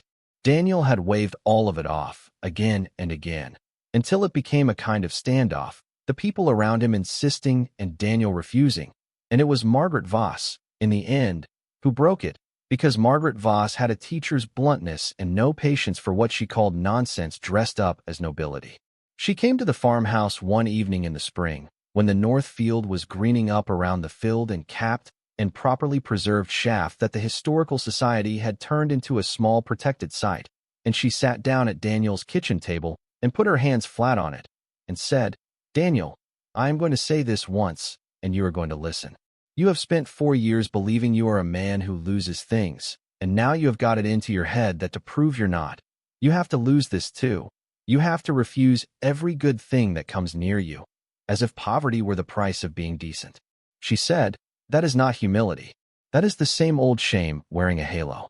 The wronged families have been made whole, every one we could find, and the rest is in trust for the ones we're still looking for, and the historians have their records, and the truth is out of the ground for good. The job Elias Caro gave you is done, and done right, and no one in this valley or any other thinks you're a fraud. They think you're the best of us, and they're correct. There is a finder's portion. It is legal. It is fair. It is small against what you gave away. And Sarah," she said, and Daniel flinched at the name. Sarah did not drive 40 minutes back for $1.50 because she thought being poor made her good. She did it because she was honest. And the honest thing, Daniel, the truthful thing, is that you found it, and you saved it, and you did the work, and you are owed Refusing what you're owed is just one more lie about your own worth, and I have spent 2 weeks getting ready to make you stop telling it." Daniel did not answer for a long time. Then he got up and went to the window and looked out at the dark field, and he said that he didn't know how to take it without it feeling like the gold had bought him after all. And Margaret said, "Then don't keep it for yourself. Do with it what Caro did. Hold it in trust for something."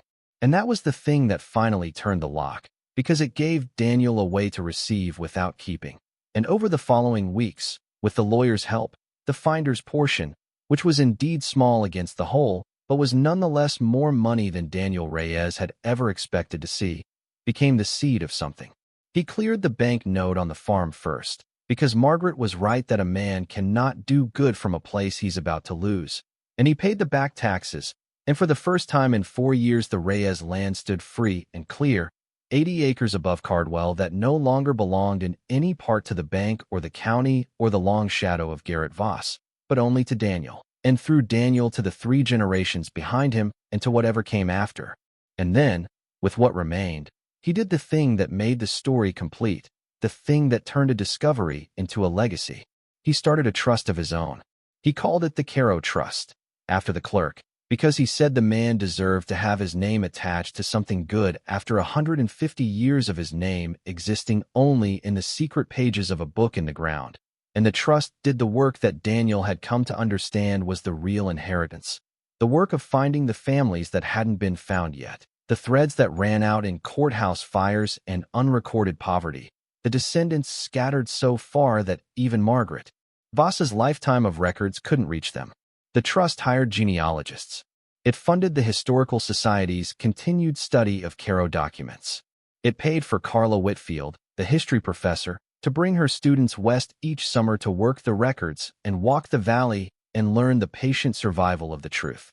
And it kept a fund, as the elderly woman in the care home had wanted, for the children of the valley, the ones growing up the way Daniel had grown up and the way Theo Banks's family had grown up, with a vague inherited sense that they were the kind of people who lose things, so that some of them at least might come to understand earlier than Daniel had that the losing was rarely all their own fault and that the truth, even a hard truth, is a thing worth digging for. The town came around fully in the end, the way towns do, with a thoroughness that would have been comic if it hadn't been so human. The same people who had laughed at Daniel across parking lots now stopping him on Main Street to shake his hand and tell him they'd always known there was more to him, which was a lie, and which Daniel accepted with a graciousness that surprised even himself, because he had discovered that there was no profit in punishing people for being wrong about you, that the only thing that did any good was being right about yourself. The diner that had set his plate down without meeting his eye now had a copy of Lena Ortiz's first article framed on the wall by the register. Boyd Crandall, who had called You Find the Treasure Yet across a parking lot, showed up one Saturday with his truck and 2 of his hands and helped Daniel rebuild the rotted east end of the farmhouse porch. And the 2 men worked side by side all day and barely spoke and parted with a nod. And that was Boyd Crandall's apology, and Daniel accepted it as the full and sufficient thing it was. Old Pruitt at the feed store extended Daniel credit he no longer needed and seemed almost disappointed when Daniel paid cash. And Pastor Graham, who in the version of this valley that the story echoes had offered pity instead of friendship, came out to the farm one evening and sat on the rebuilt porch and admitted, with the awkward honesty of a decent man who knows he fell short, that he'd been one of the ones who'd written Daniel off, who'd seen the failing farm and the grief and decided that was the whole of the man, and that he was sorry, and that he'd been thinking a great deal lately about how the valley had treated the families Caro wrote about, and the families it was still failing, and that he meant to do better. Daniel told him that was all any of them could do, and the 2 men watched the light go down over the north field, and it was, Daniel thought, a good evening, the kind he had stopped believing he'd have again. He did not remarry, and he did not, in the way of the sweeter stories, find a new love to fill the place where Sarah had been, because that was not the shape of his life, and he had made his peace with that. But he was not alone the way he had been alone. Margaret Voss came to dinner most Sundays, and the 2 of them argued happily about history and worked the trust cases at the kitchen table, and she became, in the last years of her long life, something like the family Daniel had thought he'd never have again, a difficult, brilliant aunt who had no patience for his nonsense and an endless patience for the work. Theo Banks drove down twice a year, and Daniel drove up twice a year, and the diesel mechanic and the farmer became friends in the slow, durable way of men who have wept at the same kitchen table, and Theo's kids called Daniel uncle, and Daniel taught Theo's youngest, a boy of 12 who was good with his hands the way Daniel had always been good with his hands, how to mend a fence, and how to read the weather, and how to tell when the ground beneath your feet is not as solid as it looks, which the boy thought was a lesson about soil, and which Daniel meant as something more. Aaron Mercer published, in time, a book of his own about Elias Caro and the buried room and the families and the returns, a careful scholarly book that nonetheless became something of a story people passed around, and it ensured that Caro name and the names of the wronged families would not go back into the ground when the people who'd lived through the finding were gone. Daniel read it twice. He kept it on the shelf in the front room where Sarah's books still were, and sometimes in the evenings he would take it down and read again the parts that quoted Caro's own words, the late-night fearful entries by the light of a single candle, the apology across the years. I am sorry it has fallen to a stranger. I am sorry I could not do it myself. And Daniel would think about how strange and how merciful it was that a man who died believing he had failed had in fact succeeded, only slowly, only across a span he could not have imagined, only through a fire he could not have foreseen and a stranger he could not have known. A wrong does not stop being a wrong because the man who did it has died, Caro had written, and a debt does not vanish because the one who owed it is dust. Pay it. For all our sakes. Pay it. And Daniel had paid it, every cent of it, and in the paying had found the thing he'd thought he had lost forever, which was a reason to be alive that was not merely the absence of being dead. The river stone, the smooth, ordinary stone that someone, Caro surely, had set on top of the book 150 years ago to weigh down the most important thing he owned, Daniel kept. It was the one item from the room that the Historical Society let him have, because it had no value to anyone but him. An ordinary stone a man might carry in his pocket for luck, and Daniel did carry it, in the pocket of his coat, every day, and his thumb wore the surface of it even smoother over the years, the way the feet of the wronged families had worn the centers of the 19 stone steps. And when people asked him about it, the few who knew to ask, he would take it out and turn it in his fingers and say only that it had belonged to a man who finished what he started, and leave it at that. He thought, in the years that followed, often about the morning of the fire, about how close it had all come to never happening. If the wind had been blowing, the way it usually was, he might have waited another day to burn the bales. If he had stacked them anywhere but on his grandfather's rise, the rise his grandfather had told him to use and never explained, the fire would have burned harmless ground and revealed nothing. If he had been a little less tired, a little less ready to do the chore he'd put off for years, he might never have soaked the base with diesel and stood close enough to hear the hollow knock under the ground. And if he had taken Garrett Voss's money that night at the kitchen table, the night he was so tired the number on the folded paper had pulled at him like gravity, the room would have died in the dark and the families would have stayed wronged and the truth would have stayed buried, and Daniel Reyes would have become exactly the thing the town had decided he was, a man who lost things, a cautionary tale, a fresh start somewhere with the gold of other people's stolen land quiet in his pocket. So much of it had hung on so little, on a windless morning and a tired man's stubbornness and one quiet word said across a kitchen table, "No, it's not for sale." And Daniel came to believe that this was the truest thing the whole business had taught him, that a life turns on the small choices made when you are most tired and least sure, that the measure of a man is not what he does in the bright, clear moments when doing right is easy and admired, but what he does alone at night with a folded paper in front of him and 4 years of grief on his back and no one watching but the dead. There was an evening, late in all of it, after the returns were mostly done and the trust was running and Margaret Voss had passed away peacefully in her sleep with a folder of unfinished cases on her nightstand that Daniel took up and carried on, when Daniel walked out alone to the north field in the long blue dusk of a Montana summer. The field was hay again, good hay, growing thick and green where 4 years of failure had left it thin, because Daniel farmed properly now, with the note cleared and his head clear, and Cruz the hired man back working beside him. The capped shaft sat at the top of the rise with the small bronze plaque the Historical Society had set there, and Daniel did not need to read the plaque. He knew what it said, but he stood beside it for a while in the gathering dark, where his grandfather had told him to stack the bales, and never said why. Where the fire had burned and the door had risen with its long tearing groan, and the breath of a sealed century had come up cold and strange into the daylight. He thought about the 19 worn steps and the table in the place of honor and the careful brown ink. He thought about Theo Banks weeping into his grease-stained hands, and Carla Whitfield holding the deed up for her students, and the elderly woman in the care home saying, "Well, isn't that something?" in a voice from very far away. He thought about Margaret standing up in the third row. The truth is patient. It'll wait under the ground 150 years if it has to, and then it comes up. And he thought about Sarah, in the garden, with the whole summer in her face, who had never lived to see any of this, and who was nonetheless its true author, because everything Daniel had done right he had done by asking himself what she would do, and the answer had never once been in doubt.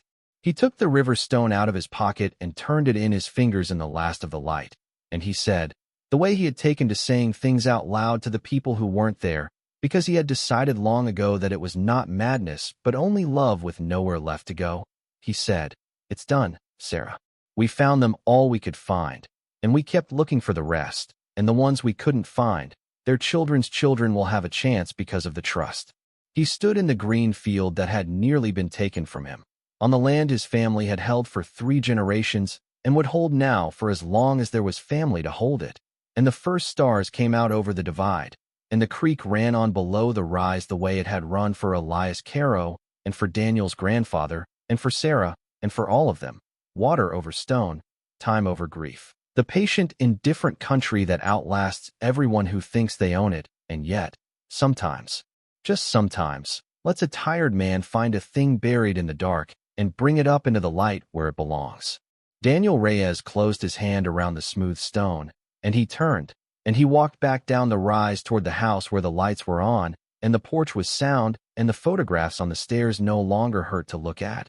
And he was, for the first time in a very long time, exactly where he wanted to be, doing exactly what his days were for, and the future, that dangerous country, did not look quite so threatening anymore.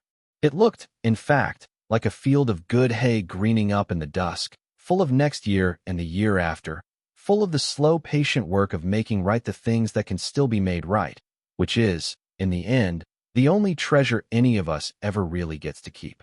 The boy who had learned to mend fence on the Reyes place grew up, the way boys do when you are not watching closely, all at once, and when your back is turned, and his name was Marcus Banks, Theo's youngest, the one who had been 12 the summer Daniel taught him to read the weather and to feel when the ground beneath his feet was not as solid as it looked. Marcus was 24 now, and he had gone away to school and come back, which is the thing most of them did not do. And he had come back not to the diesel shop where his father still worked, but to a small cluttered office above the hardware store in Cardwell, 2 doors down from the diner, with Lena Ortiz's old framed article fading by the register, because Marcus Banks had taken over the running of the Caro Trust. Daniel was past 70 now. His hands had begun to shake in the mornings before the coffee took hold, and his knees told him the weather more reliably than the sky did. And he had known for several years that the work would have to pass to someone, and he had watched Marcus the way his own grandfather must once have watched him, quietly, deciding. And one Sunday, over Margaret Voss's old recipe for pot roast that Daniel had finally learned to make passably, he had simply said, "I'd like it to be you," and Marcus had set down his fork and not said anything for a while, and then said, "I was hoping you'd ask." The trust had changed in the years since the buried room came open. It was a smaller and quieter thing now than it had been in the loud first season, when reporters came up the track and strangers called the old farmhouse phone. But it was, Daniel thought, a truer thing for being quieter, because the cases that were left were the hard ones, the threads that ran out, the families that history had worked the hardest to erase. The easy returns had all been made long ago. Theo Banks's 160 acres had been worked by Banks' hands again for a decade now. The flinty, suspicious family had thawed, and then flourished and sent a Christmas card every year. The descendants of the rancher and the homesteaders, and most of the names Elias Caro had written in his careful brown ink, had been found and made whole, or, where the land itself was long gone under someone else's town, compensated out of the trust against the documented value of what had been taken. What remained were the names that Margaret Voss had spent the last years of her life unable to crack, the one she had carried on the folder on her nightstand into the hospital and out of it again until the night she did not wake. And Daniel had taken up that folder and carried it the way you carry a thing entrusted to you by the dead, and now he was handing it, in turn, to a young man with his father's grease-permanent hands and a degree in archival research and a stake in the work that ran back 4 generations to a homestead his family had been shamed off of and never told the truth about until a tired farmer drove 300 miles to lay a deed on their kitchen table. The hardest name in the folder, the one Margaret had circled and underlined and filled 3 pages of notes around without ever running it to ground, was a family Caro had recorded only as the Mercers, no relation. The historians had long ago established, to Aaron Mercer the historian, just one of those coincidences the years throw up. The Mercer family in Caro records had owned the smallest parcel of any of the Ronde, 40 acres along a bend in the creek, and they had been, the records suggested, the first family Caro himself had ruined, the foreclosure he wrote about late at night, the one that woke his conscience, the family he had watched load their lives onto a wagon with the children crying in the back. They were the reason for all of it, in a sense, the first wrong that had set the clerk to righting the rest. And yet they were the one family that Caro-owned meticulous records could not follow past the day the wagon left, because the wagon had simply driven out of the valley and out of every record anyone could find, into the great anonymous tide. And the man who had ruined them, and then spent his life trying to undo it, had died not knowing where they had gone or whether the name survived at all. Margaret had called the Mercer thread the keystone. She had said that until the first family was found, the arch wasn't closed, that Caro's whole work had begun with them and could not truly be finished without them. And she had died with the arch still open, and Daniel had carried it, and now Marcus would carry it. And Daniel had begun to make his peace, the way an old man does, with the possibility that the keystone would never be set, that some wrongs are too old and too deep to reach, that you do what you can and you trust the rest away.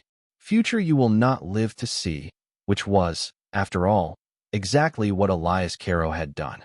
It was Marcus who found them, in the end, and he found them not through the territorial records or the courthouse files or any of the channels Margaret had exhausted, but through the new tools that had not existed in Margaret's day, the great searchable archives, the digitized newspapers, the genetic databases that were knitting the country's scattered families back together a spit sample at a time.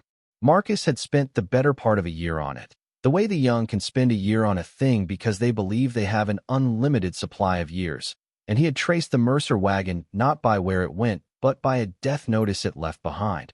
A single line in a frontier paper 400 miles south, 2 years after the family left the valley, recording the death of a child, the youngest of the Mercer children, the one who had been crying in the back of the wagon, dead at 6 of a fever in a town the family had stopped in and never left.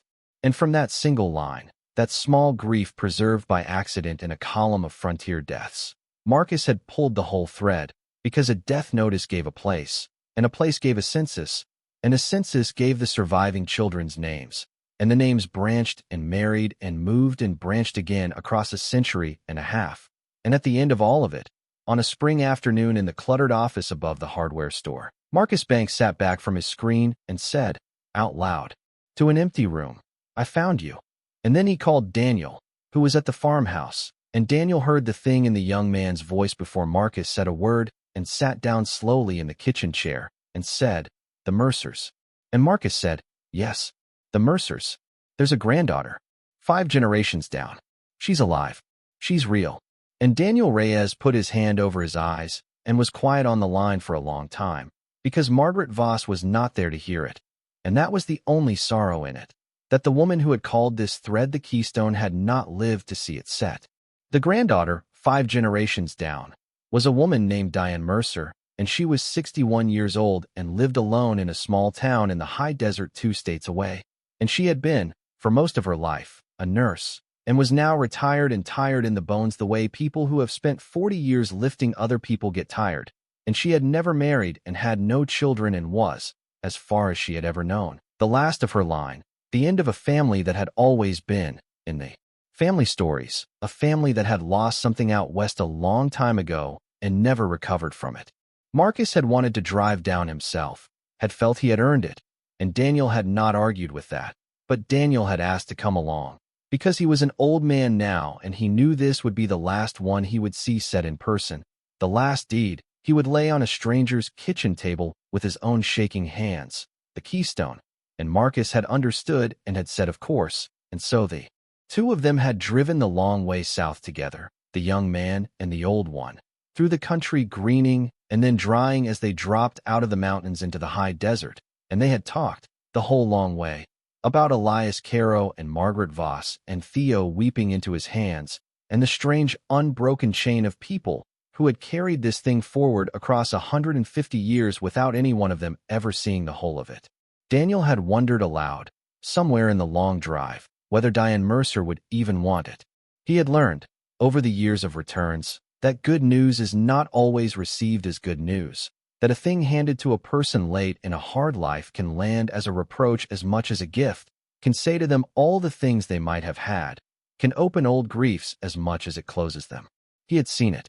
He had seen the flinty suspicion and the faraway voice and the old woman in the care home who had taken her family's deed and said, well, isn't that something, and died 2 months later, and he had never been able to decide whether he had brought that woman peace or simply something to die holding.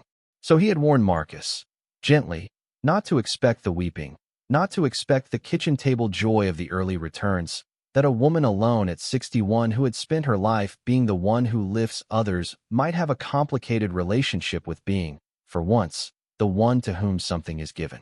And Marcus had nodded and taken it in, the way he took everything in, and Daniel had thought, watching the young man drive, that the trust was in good hands, better hands maybe than his own had been, because Marcus had been raised in the truth from the age of 12 and did not carry the 4 years of shame that Daniel had carried. And a person who has not been broken in that particular way can sometimes do the work with a wholeness that the broken cannot. They came to Diane Mercer's house in the late afternoon, a small tidy place on the edge of a small tidy town, with a yard kept up out of habit more than love, and a single old dog that lifted its head from the porch and decided they were not worth barking at. Marcus had written ahead, carefully, the way they always did now, not laying out the whole of it in a letter that could frighten or be thrown away, but saying only that they were researchers working on the history of families displaced from a valley in Montana in the 1860s, that her family appeared in their records, and that they would like, if she was willing, to share what they had found. Diane Mercer had written back a short note in a nurse's efficient hand saying she didn't know anything about Montana, but they were welcome to come by. She was retired and had the time, and that was all. And so they had no way of knowing, climbing the steps to her porch, what they would find behind the door, and Daniel's heart was going the way it had gone the morning the buried door first knocked under his boots, the old, unbearable wondering. Except he was very old now, and the wondering took more out of him than it once had. She let them in. She gave them coffee. She was a spare, upright woman with short gray hair and the watchful steadiness of someone who has spent a career staying calm while other people fall apart, and she sat them at her kitchen table, and she listened. Marcus did the talking, and he did it well, did it the way Daniel had taught him without ever quite teaching him, laying the thing out slowly, the valley and the families and the land company and the forged debts, and Diane Mercer listened with her hands folded and her face still, giving nothing away, the nurse's face that has learned not to react ahead of the diagnosis. And then Marcus came to the part about Elias Caro, the clerk who had kept the books for the theft, and how there had been one family, the first family, the one whose ruin had broken something open in him, and how that family had loaded a wagon and driven out of the valley and out of every record, with the children crying in the back, and how the youngest child had died of a fever 2 years later 400 miles south, and how it was that single small grief, that one line in a column of frontier deaths, that had finally let them follow the thread down 5 generations to this kitchen, to this table, to her. And Daniel, who had been silent the whole time, watching her face, saw the still nurse's calm finally break, not into weeping, he had been right about that, but into something stranger and more terrible, a kind of slow recognition, and Diane Mercer said, in a voice gone very quiet, the baby. There's a family story about a baby that died, on the way to wherever they ended up. Nobody ever knew where exactly. It was just, there was a baby that died, and after that the family never had anything, never got ahead, and the story was always that the baby dying broke them. She looked up. You're telling me it wasn't the baby that broke them? It was a man with a ledger. Before the baby. The baby died because they were already on that wagon, already driving, already ruined, and they only ever knew the second half of it. And that was the moment, Daniel understood, watching it. That was the keystone setting itself, not in joy, but in the lifting of 150-year-old shame. The same lifting Margaret Voss had described to him on a long white highway the day they drove home from Theo Banks's kitchen. The particular weight that comes off a person when they learn that the thing their family was ashamed of was never their shame to carry. Diane Mercer had grown up in a family that believed, in its bones, that it was a family that lost things, that had been broken by a death and never recovered.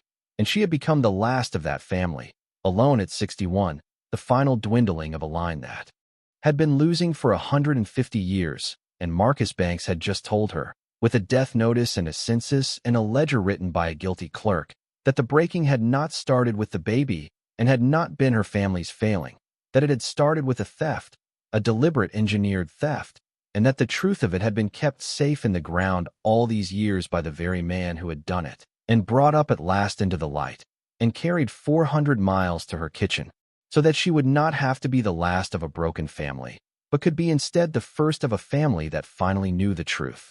Daniel reached into the leather folder, Margaret's old folder, and he drew out the deed, the true deed to 40 acres along a bend in a creek in a Montana valley, with the Mercer name on it in careful brown ink, the smallest parcel of all the wronged and the first, the one that had begun everything. And he laid it on the table in front of Diane Mercer with his own shaking hands. The last deed he would ever lay, and he said, "This is yours. It was always yours. I'm sorry it took so long." And Diane Mercer looked at the name of her family written by a dead man's hand 150 years before she was born, and she put one finger on it, gently, the way you touch the face of someone in an old photograph, and she said, "So I'm not the end of it." And Daniel said, "No, you're not the end of anything. You're the keystone. A friend of mine called you that, years ago, before you were even found. She'd have liked to be here." And the three of them sat at the kitchen table in the high desert as the afternoon went gold in the window, an old farmer at the end of his work and a young man at the start of his, and a retired nurse learning, for the first time in her life, that the weight she had carried as her own was never hers. And the old dog slept on the porch, and the arch, after 150 years, was closed. Diane Mercer did not die 2 months later, the way Daniel half feared, having seen it before. Diane Mercer did something Daniel had not seen any of the others do, something that he turned over in his mind for the rest of his days as the truest vindication of the whole long work.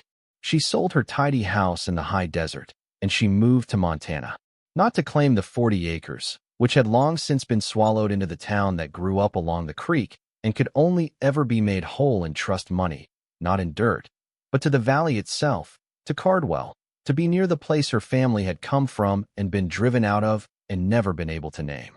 She bought a small house 2 streets over from Margaret Voss's old cottage. She let it be known, quietly, in the nurse's efficient way, that she had 40 years of experience and a great deal of time. And within a season, she was the person half the valley called when their elderly parents took a fall or their kids spiked a fever in the night.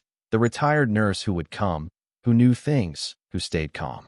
She became, in other words, what her family might have been if they had never been driven out, a Mercer of the valley, woven back into the place across a century and a half of absence. And Daniel Reyes, watching it happen in the last years of his life, thought that this was the thing Elias Caro could not possibly have imagined, sealing his room in the ground in his fear and his failure, that the work would not end with the gold returned or the records published or even the families found, but would close the circle all the way back, would bring a Mercer home to the valley to tend its sick the way her family had once tended its own 40 acres, and that the wrong would not merely be paid but, in some small and unlikely and entirely human way, undone.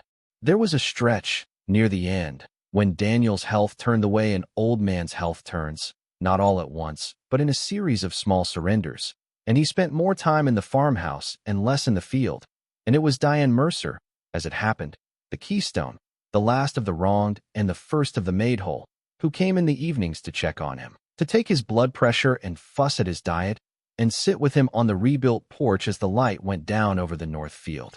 There was a symmetry in it that neither of them spoke about because it did not need speaking. The man who had brought her family's truth up out of the ground now tended in his last season by the woman that truth had brought home, and they would sit on the porch, the old farmer and the retired nurse, and watch the hay green up or gold out depending on the season, and Daniel would tell her things, the way the old tell things to the patient, about Sarah and the garden and the strawberries, about the morning of the fire and the hollow knock and the long tearing groan of the door, about Margaret standing up in the third row, about Theo weeping into his grease-stained hands, and Diane would listen with the nurse's stillness that he had learned was not coldness but the deepest kind of attention, and sometimes she would tell him things in return, about the family story of the baby that died, about a lifetime of being the last of a broken line, about what it had been to learn, at 61, that she had never been broken at all. He gave her the river stone, near the very end. He had carried it in his coat pocket for the better part of 30 years, the smooth, ordinary stone that Elias Caro had set on top of the book to weigh down the most important thing he owned. The stone Daniel's thumb had worn smoother still, and one evening on the porch he took it out and turned it in his fingers one last time, and then he put it into Diane Mercer's hand and closed her fingers over it. And he said, "This belonged to a man who finished what he started." He set it on the most important thing in the room. "And I've been carrying it a long time, and I'd like it to go to the keystone, because the arch is closed now, and a thing like this shouldn't sit in a drawer when I'm gone." And Diane Mercer, who did not weep easily, who had not wept even when the deed was laid in front of her, looked down at the smooth stone in her hand, and her eyes filled, and she said she would carry it, and she did, and her thumb in time wore it smoother yet, the way the feet of her wronged ancestors had worn the centers of the 19 stone steps, the way the years wear all of us toward whatever smoothness we are going to have. And the stone passed on, the way the work had passed on, from the clerk to the farmer to the nurse, each of them holding it for a while and then handing it forward, none of them ever the whole of it, all of them necessary. Daniel Reyes died in the autumn, in his own bed, in the farmhouse his grandfather had built with his own hands, with the harvest in and the note long cleared and the land standing free and clear, 80 acres above Cardwell that would pass, by the will he had made years before with the state capital lawyer's help, not to any blood of his, for he had none, but to the trust, the Caro Trust, to be held and worked and kept whole, with the understanding, written into the documents in language as careful as Caro own, that it should never be sold, never be developed, never be allowed to come into the hands of any man who meant to take from it more than he gave. He had outlived nearly everyone. Margaret long gone. Aaron Mercer the historian gone. Even Theo Banks gone 2 years before, though Theo's children and Marcus carried on, and the people at his small funeral were the people the work had gathered, the descendants of the wronged families come from across the country to stand in a Montana churchyard for a man most of them had met only once, on a single overwhelming afternoon at a kitchen table, who had driven a long way to lay a deed in front of them and tell them the truth about their own families and ask nothing in return. Carla Whitfield came, the history professor, gray now herself, and she spoke, because Marcus asked her to, and she did not talk about the gold. She had never once in all the years talked about the gold.